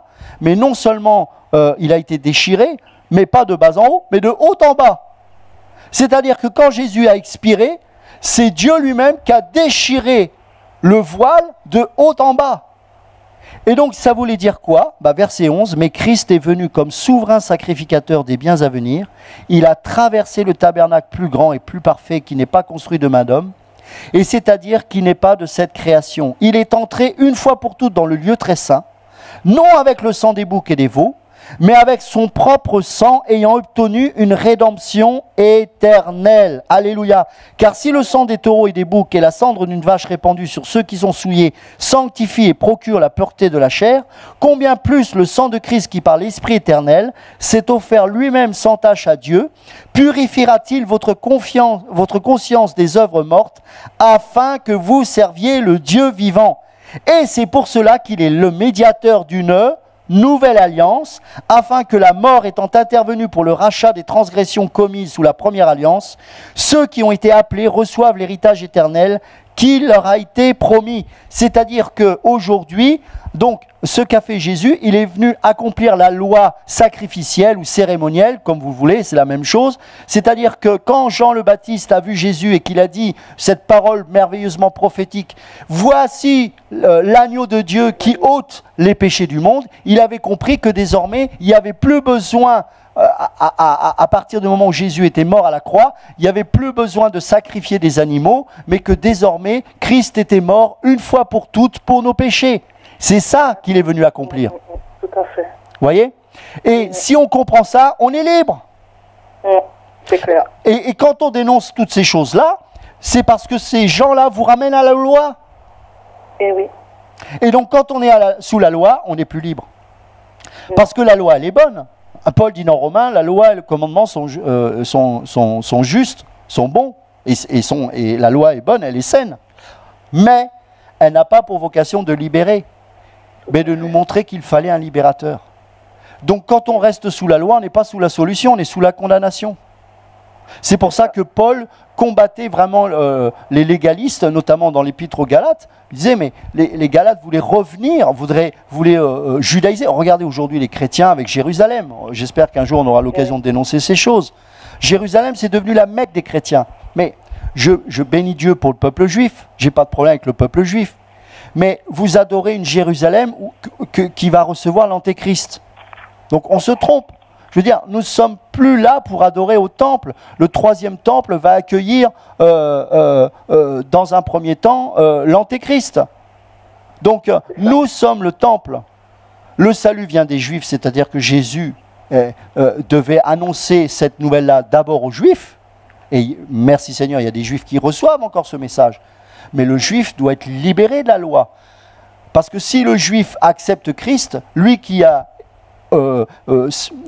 fait tous les rituels, eh ben, il comprend le sens de ces choses. Et donc, ça doit le soulager, parce que moi, je connais un peu les principes, les lois juives. En fait, c'est très lourd. C'est très, très lourd. Quand une femme est indisposée, elle peut toucher aucun objet.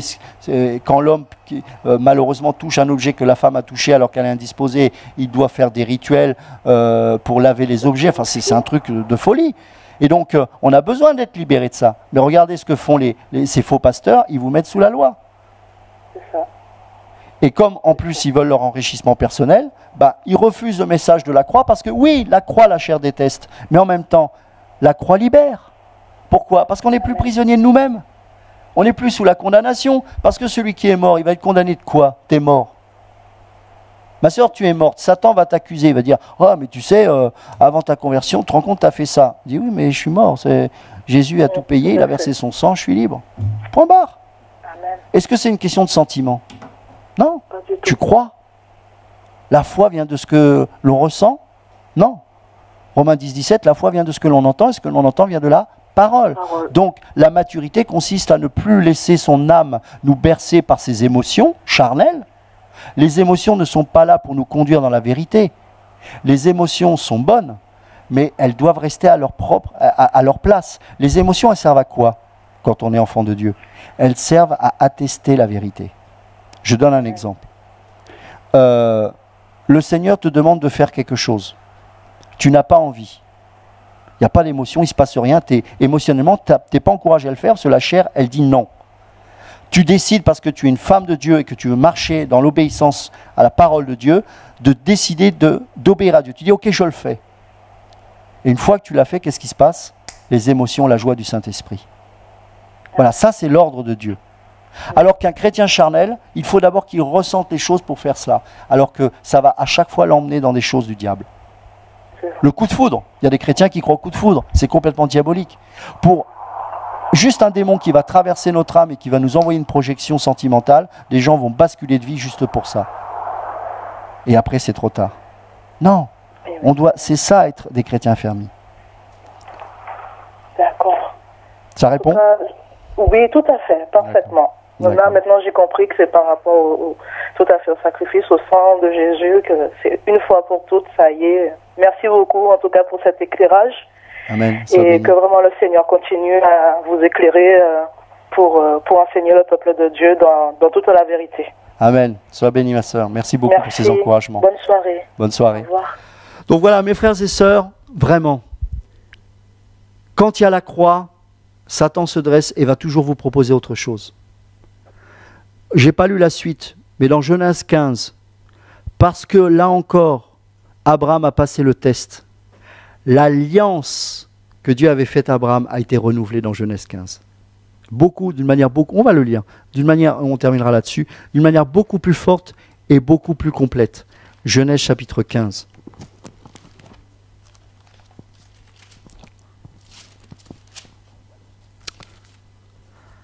Regardez.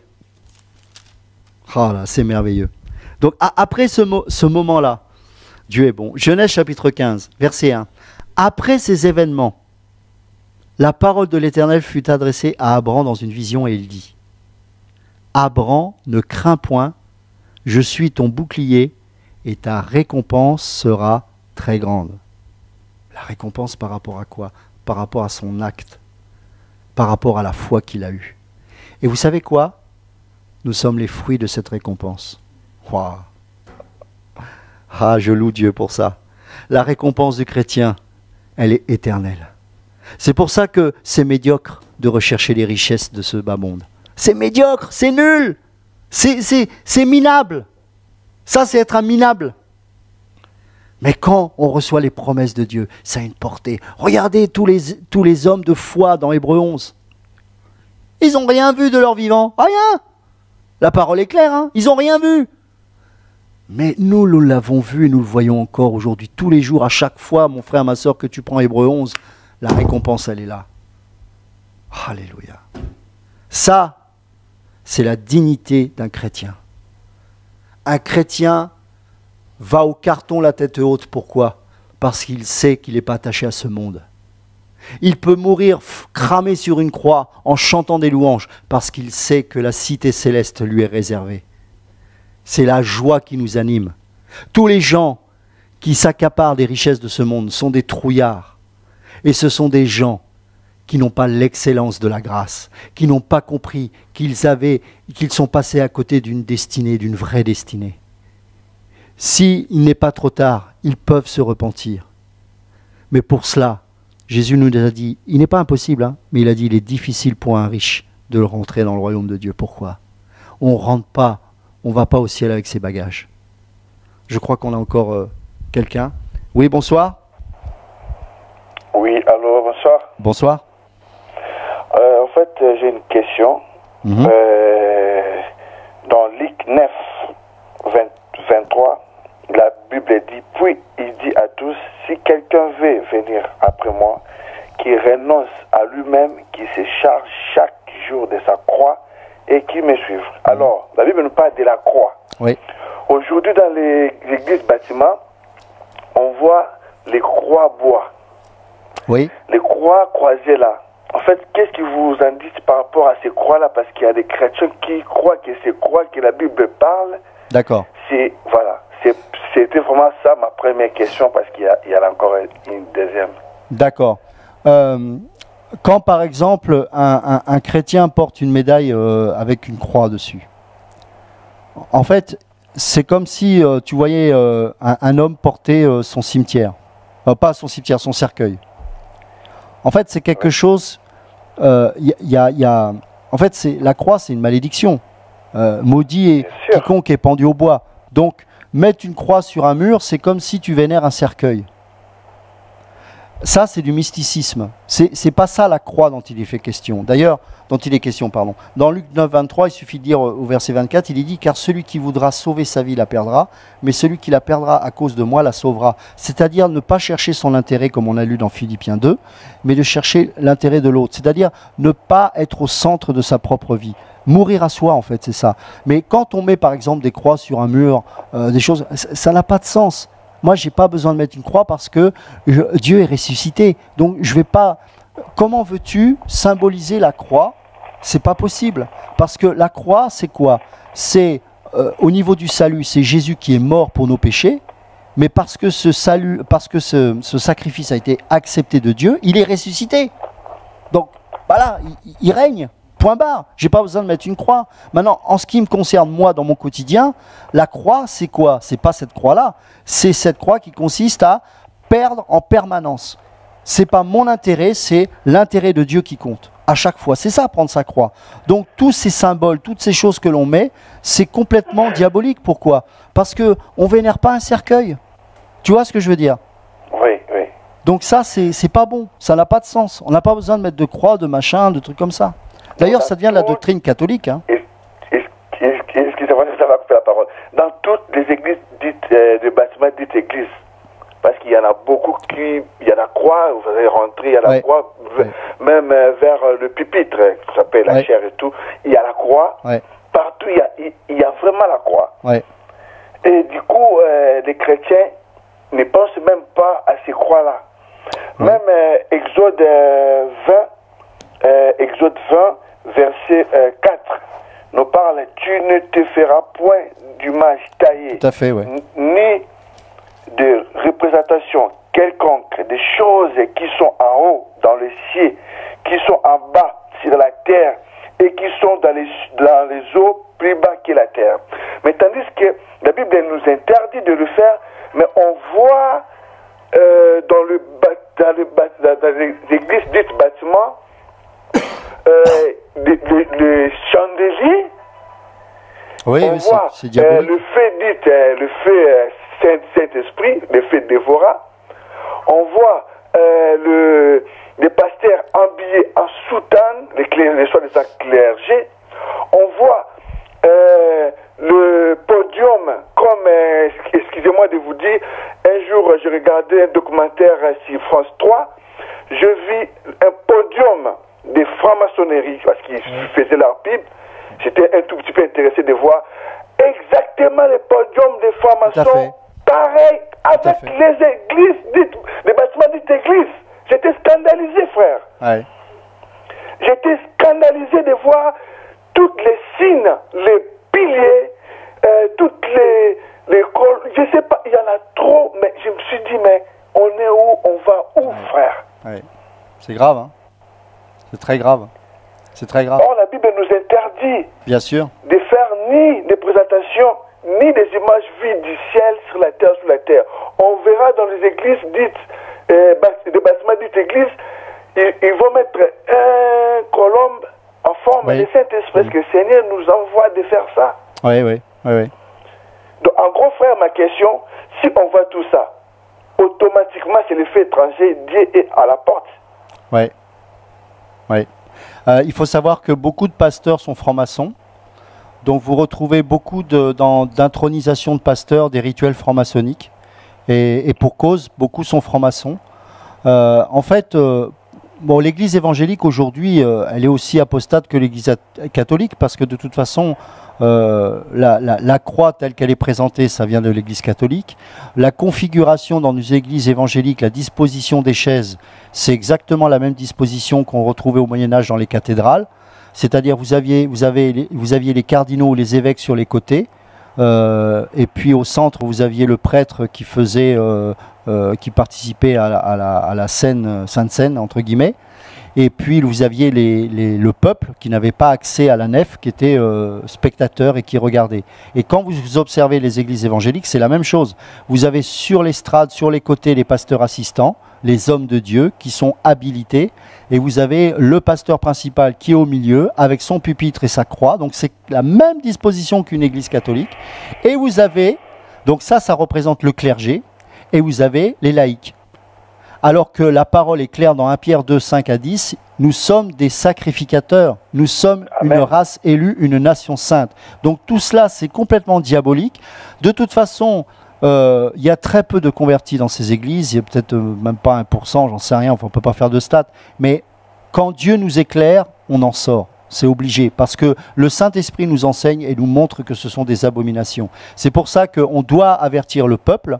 Et puis ensuite, c'est celui qui veut vraiment Dieu qui doit prendre ses responsabilités et sortir de ces Babylones religieuses qui sont complètement sataniques, hein, c'est sûr. On est d'accord. Hein. Oui, voilà, 100% d'accord. Et d'ailleurs, on peut lire aussi dans Exode 20 un passage qui est très intéressant, dans verset 24, où il est dit « Tu m'élèveras un autel de terre sur lequel tu offriras tes holocaustes et tes sacrifices d'action de grâce, tes brebis et tes bœufs. Partout je rappellerai mon nom, je viendrai à toi et je te bénirai. Si tu m'élèves un autel de pierre, tu ne le bâtiras point en pierre taillée. » Et ça nous parle de l'œuvre accomplie de Jésus-Christ. « Car en passant ton ciseau sur la pierre, tu la profanerais.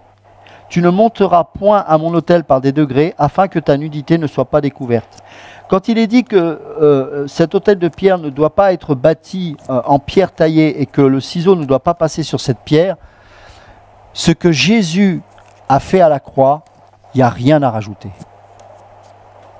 Rien à rajouter.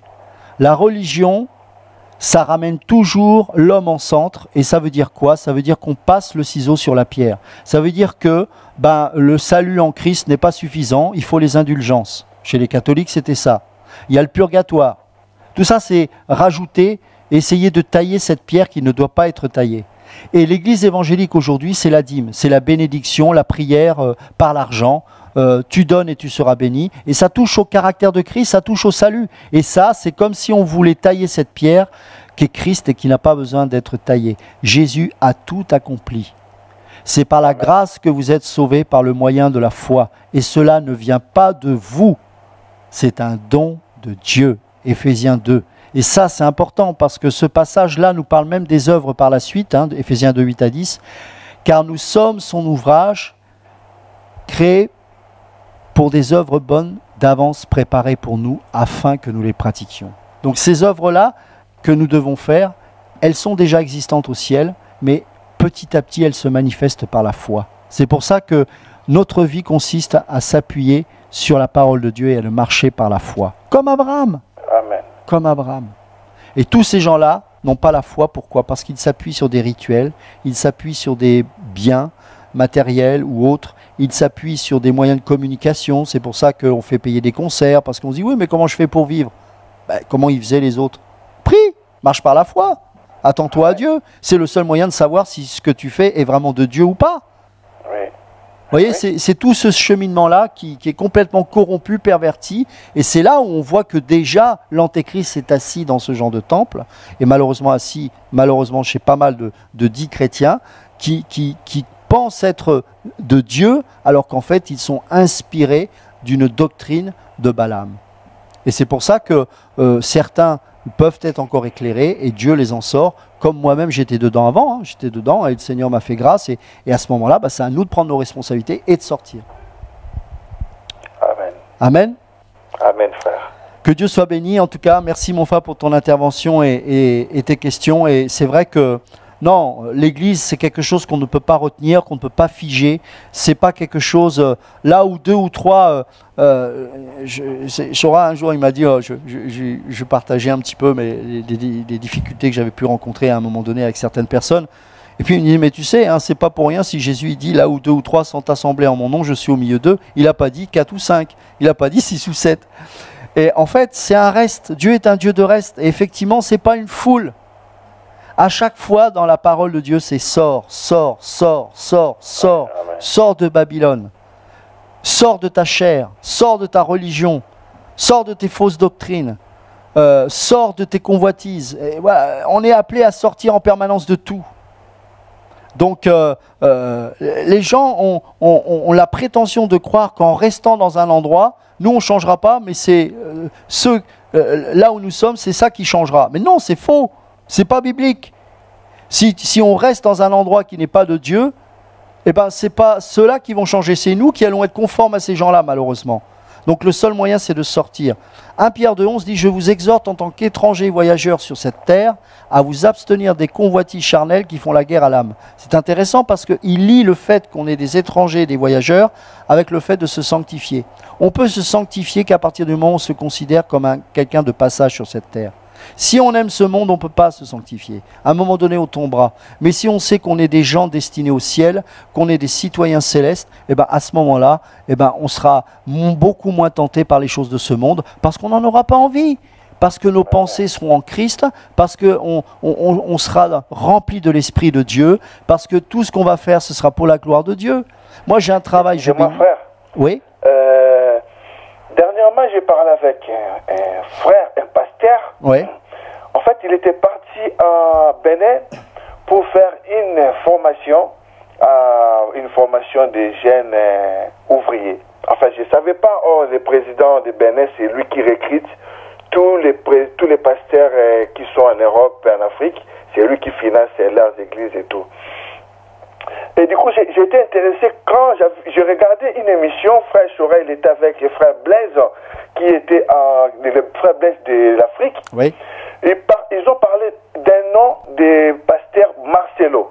Oui. Parce que frère Blaise, il pensait que pasteur Marcelo, il peut changer, peut-être il va commencer à entrer le message.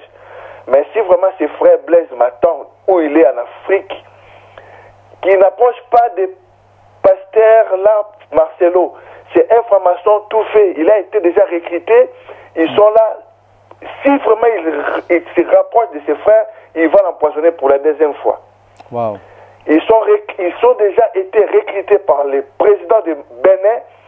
C'est un président soi-disant chrétien, c'est un franc-maçon. C'est lui qui finance tous les faux pasteurs. D'accord. Il y a des pasteurs ici qui partent en Bénin, formation des jeunes ouvriers.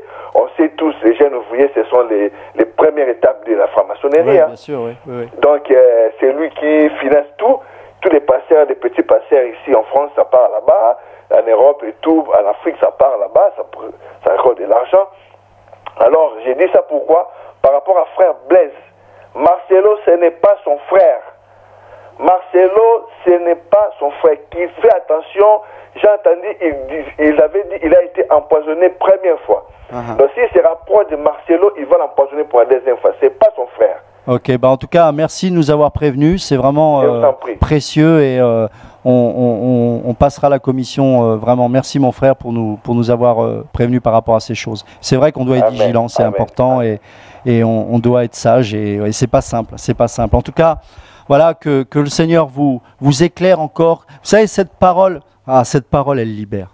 Cette parole, elle libère.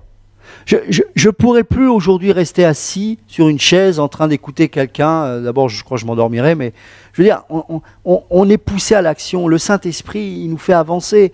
Je veux dire, quand le peuple était dans le désert, que la nuée se levait, le peuple, on sonnait du chauffard, on rassemblait les tribus, et on avançait. Et on avançait. Et aujourd'hui, on n'est pas appelé à être des foules. Nous sommes des disciples de Yeshua. Nous sommes des missionnaires dans l'âme. Pourquoi? Parce que il y a le missionnaire de tous les missionnaires en nous. Il y a Yeshua Hamashia, le roi des rois, le Seigneur des seigneurs. Il nous a accordé cette grâce de venir habiter en nous. Mais vous vous rendez compte? Et donc, pour que ce Dieu merveilleux puisse totalement s'exprimer par le Saint-Esprit, eh bien, encore faut-il que nous puissions justement mourir à nous-mêmes pour qu'il puisse agir en toute liberté. Donc, jour après jour, jour après jour, jour après jour, le Seigneur, en expérimentant notre croix au quotidien, eh bien, nous libère de nous-mêmes et nous rend de plus en plus libres. Vous savez, ce qui est merveilleux, c'est que quand on est libre, à un moment donné, je ne sais plus quand est-ce que je disais ça, mais je dis, mais on s'imagine, vous savez, on a une vision de l'enlèvement qui est quand même assez effrayante, c'est, voilà, il faut que je me tienne à carreau jusqu'à l'enlèvement. Mais c'est pas ça, la vie chrétienne. Bah, là, on retombe sur l'arbre de la connaissance du bien et du mal. Non, non, regardez, Enoch marcha avec Dieu, et puis, hop, il est parti avec lui. Mais ils ont continué à discuter ensemble. Et moi, j'ose espérer que dans ma marche avec mon Seigneur, je ne vais pas réaliser que, oh ben, on continue à parler ensemble, c'est une image évidemment, hein, mais on est au ciel, oh mais c'est merveilleux. Enfin, j'ai pas la crainte de dire, j'ai intérêt à faire gaffe, sinon je vais rater l'enlèvement. C'est pas ça. Je veux l'enlèvement, pourquoi? Pas parce que je vais l'enlever, mais parce que je veux vivre ma relation parfaitement avec le Seigneur, et je sais qu'elle sera totalement parfaite au ciel. Donc j'aspire à ça, et donc on marche, nous sommes des enfants de Dieu, on marche avec Dieu, alors bien sûr dans les difficultés, dans les épreuves, mais on s'accroche, on marche, puis à un moment donné, hop, on va continuer, mais c'est merveilleux, on est en haut, voilà. Et puis une fois en haut, on ne se souciera plus de ce qui sera passé en bas, hein. Ça je peux vous dire qu'une fois là-haut, mais en attendant, eh ben, on doit être dénoué. Voilà, on doit annoncer, on est des prédicateurs de la justice, et oui, il y en a peu qui seront sauvés, mais tant que la porte de l'arche est ouverte, eh bien, il faut les inviter, rentrez dans l'arche, rentrez. Jésus pour l'instant est encore le sauveur, la porte de l'arche est ouverte, et tous sont invités, les canards, les boiteux, les bizarres, les je sais pas quoi, les chauves, les chevelus, j'en sais rien, voilà, tout le monde rentrait dedans, parce que ça va ramasser dur bientôt, donc on a intérêt à rentrer dans l'arche. Voilà, en attendant, nous y sommes, et on n'en sortira pas au nom de Jésus. Amen. Amen. En tout cas, soyez bénis mes frères et sœurs, et puis je vous donne rendez-vous, si Dieu veut, jeudi prochain. Ah, on a encore alors une dernière question. Bonsoir. Oui, bonsoir. Soyez bénis mes frères et sœurs. Allô? Oui, bonsoir. Oui, bonsoir. En fait, je bénis Dieu par rapport à ce que vous avez dit tout à l'heure par rapport à la connaissance. Et oui. Il n'y a pas longtemps, j'étais dans un salon de coiffure et je partageais la parole avec des personnes qui étaient là. Et à un moment, je parlais plus par rapport à Jésus, par rapport à la croix, par rapport à la crainte de Dieu. Et il y avait un monsieur qui était là, il me disait, oui, toi arrête un peu avec ton Jésus, tout ça, va étudier l'égyptologie, la Bible n'a pas été inspirée de Dieu. Et après, j'ai compris que c'était une personne qui autrefois prêchait aussi l'évangile. Et comme j'ai entendu tout à l'heure, vous avez parlé par rapport à la connaissance, et que les Grecs, ils aimaient bien par rapport à la réflexion, tout ça. Et dans Colossiens 2, 18 à 19, justement, en gros, ce passage dit que de ne pas s'éloigner justement de Christ, qui est la tête de l'Église, comme vous l'avez dit tout à l'heure. Oui. Et ces temps-ci, on voit aussi, il y a des gens qui annoncent un évangile qui est en dehors de Christ, comme j'ai vu les images que vous avez montrer qu'il y a des gens en fait qui disent que voilà, le salut ne peut pas venir que de Jésus, que ça peut venir par autre chose, alors qu'on sait que c'est Jésus, en fait le salut c'est Jésus qui Bien sauve, sûr. comme l'évangile de Genèse à Apocalypse parle de Jésus justement. Bien sûr, c'est la raison pour laquelle la révision de la Bible, on tient vraiment à l'appeler la Bible de Jésus, Pourquoi? Parce que le thème de la Bible, c'est quoi? Il n'y a qu'un seul thème. C'est le salut. Et la révélation du salut, c'est Jésus-Christ. Et donc, sous l'Ancienne Alliance, c'était codé, mais c'était là. Et pour nous qui sommes sous la Nouvelle Alliance, on peut le décrypter facilement parce qu'on a le Saint-Esprit. Mais sous la Nouvelle Alliance, ça nous est pleinement révélé. Mais dans tous les cas, ça nous parle de Jésus-Christ. C'est une révélation progressive jusqu'à la dimension de la croix de Jésus-Christ. Et donc, c'est un prédicateur, un enseignant doit parler de lui. Parce que quand on parle de lui, on parle de l'amour. Quand on parle de lui, on parle de la justice. Quand on parle de lui, on parle de la sanctification. Quand on parle de lui, on parle du salut. Quand on parle de lui, on parle de pardon. Pourquoi? Parce que c'est dans sa nature même tout ça. Donc c'est pas quelque chose... Si on prêche par exemple comment pardonner, c'est là où c'est subtil. Merci Seigneur, ça me fait penser à ça justement. Vous savez, quand on voit dans ICC, dans toutes ces choses-là, les clés du mariage, comment pardonner, c'est diabolique. Parce que c'est pas possible. Donc tout ça, c'est des méthodes humaines. Comment pardonner? Prêcher Jésus. Amen. Comment aimer? Prêcher Jésus. Alors c'est le standard de Jésus, donc c'est impossible. Donc il faut le Saint-Esprit. Là-bas, c'est déjà être né de nouveau pour comprendre cette parole-là et pour pouvoir la vivre. Et ensuite, c'est de vivre par la foi les commandements de Dieu. Et comme c'est pas naturel, on s'appuie sur la résurrection.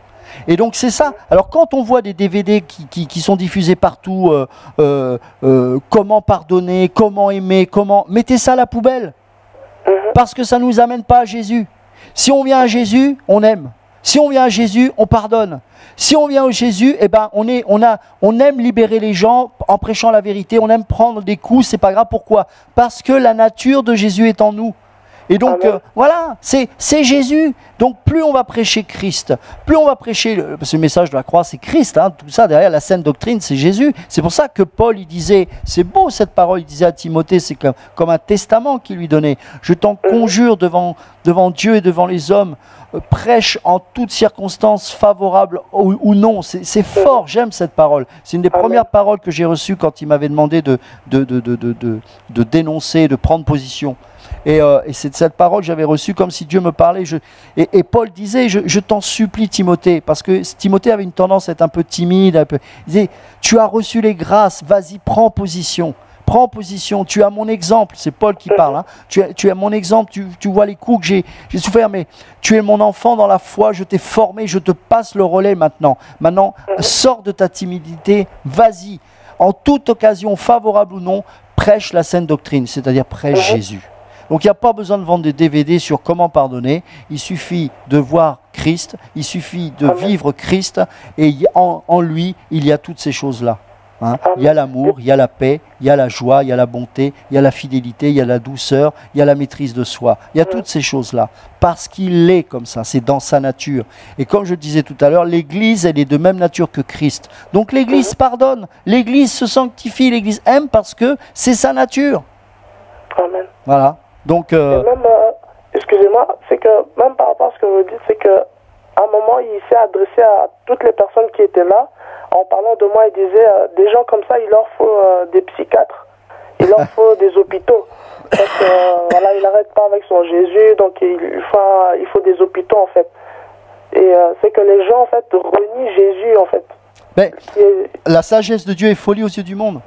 Amen. Donc, les gens ne supporteront pas ceux qui prêchent la croix parce que ils peuvent dire, mais tu es orgueilleux, tu es orgueilleuse, tu crois que tu peux vivre la sanctification. Moi, je me rappelle, un pasteur disait, mais... personne connaît la vérité. Bon, à la fin, il s'était un peu démasqué et je dis, mais attends, Jésus est le chemin, la vérité et la vie. Enfin, comment tu peux dire que personne connaît la vérité? T'es pasteur, mais tu prêches quoi alors si tu crois, si tu sais pas où est la vérité?